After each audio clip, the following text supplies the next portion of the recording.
دوستو آپ کو اسلام کے بعد کے عرب کے بارے میں تو بہت کچھ پتا ہوگا، لیکن کیا آپ نے کبھی سوچا ہے کہ آخرکار عرب اسلام سے پہلے کیسا تھا؟ اور میرا یقین کریے اس ویڈیو کو دیکھنے کے بعد آپ اندازہ لگا سکتے ہیں کہ اسلام کیا ہے اور کیسے اسلام نے عرب کی سرزمین کو بدل کر رکھ دیا۔ تو بنا وقت برباد کرتے ہوئے چلیے اپنی اس ویڈیو کو شروع کرتے ہیں۔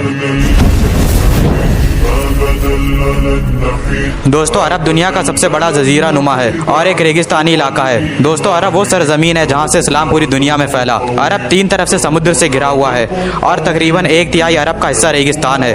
دوستو اسلام سے پہلے عرب کئی قبیلوں میں بٹا ہوا تھا اور یہ قبیلے آپس میں ایک دوسرے سے لڑتے رہتے تھے، پانی پلانے کی بات پر تک ایک دوسرے سے لڑتے رہتے تھے۔ اور دوستو ہر ایک قبیلے کا ایک سردار ہوا کرتا تھا جسے شیخ کہا جاتا تھا۔ دوستو جیسا کہ میں نے بتایا کہ یہ قبائل آپس میں ایک دوسرے سے لڑتے رہتے تھے اور اس کا سب سے اچھا اگزامپل بسوس کی جنگ ہے۔ یہ تقریباً 40 سالوں تک لڑی گئی۔ یہ جنگ رسول اللہ صلی اللہ علیہ وسلم کی پیدائش سے پہلے لڑی گئی تھی۔ دوستو یہ جنگ بنو بکر اور بنو تغلب کے درمیان لڑی ہوئی تھی۔ اس وقت عرب کی سرزمین پر کوئی بھی قانون تک نہیں تھا۔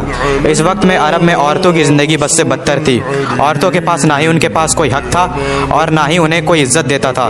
لوگوں کو غلام بنا کر رکھنا، لوگ جیسے حبشیوں کو غلام بنا کر رکھنا عربوں کا شوق تھا۔ اسلام کے پہلے کے عرب میں لوگ بتوں کو سجدہ اور ان کی عبادت کیا کرتے تھے اور اس دور کو جہالیت کا دور کہا جاتا ہے، یعنی کہ ایج آف اگنورینس۔ صرف بتوں کے علاوہ عرب کے لوگ سورج، چاند، ستاروں کی بھی عبادت کیا کرتے تھے اور نہ ہی ایک خدا میں یقین رکھتے تھے۔ دوستو صرف کعبے کے اندر ہی 360 بت موجود تھے۔ دوستو اس وقت کے عرب میں صرف آدمیوں کے پاس ہی سارے ادھیکار موجود تھے۔ ایک آدمی کتنی بھی عورتوں سے شادی کر سکتا تھا۔ اس کو ہٹا کر اسلام نے صرف 4 کی اجازت دی۔ شراب کا نشہ کرنا عربیوں کے بیچ عام تھا۔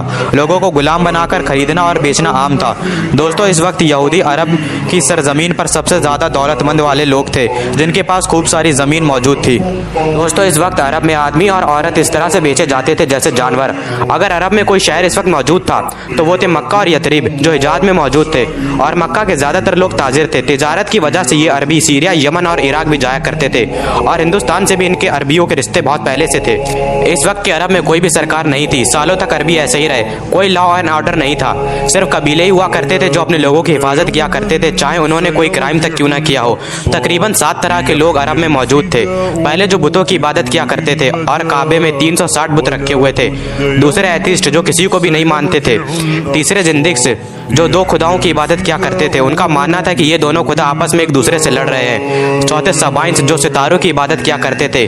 یہودی جو فلسطین اور سیریا سے نکالے جانے کے بعد عرب کے خیبر، یثرب اور فدق جیسے علاقوں میں آ کر بس گئے تھے۔ عیسائی جو عیسیٰ علیہ السلام کو خدا کا بیٹا مانتے تھے، اور آخری مونوتھیسٹ جو رسول اللہ کے خاندان کے لوگ تھے جیسے کہ حضرت علی، جن کا قبائل بنو ہاشم تھا، جو بتوں کی عبادت نہیں کیا کرتے تھے اور حضرت ابراہیم کے راستے پر چلا کرتے تھے۔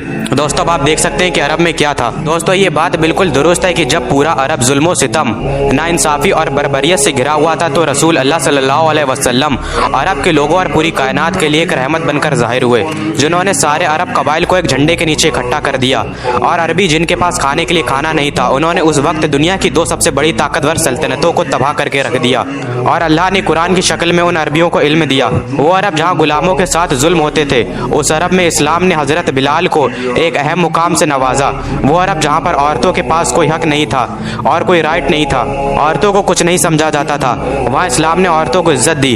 اور اب آپ اندازہ لگا سکتے ہیں کہ اسلام کیا ہے، اور آپ کو لگتا ہے کہ جو لوگ آج اسلام کے خلاف لڑ رہے ہیں وہ کبھی کامیاب ہوں گے؟ بالکل بھی نہیں۔ امید ہے کہ یہ ویڈیو آپ کو پسند آئی ہوگی، اور ایسی معلومات ویڈیوز کے لیے ہمارے چینل کو سبسکرائب کریں۔ تب تک کے لیے اللہ حافظ۔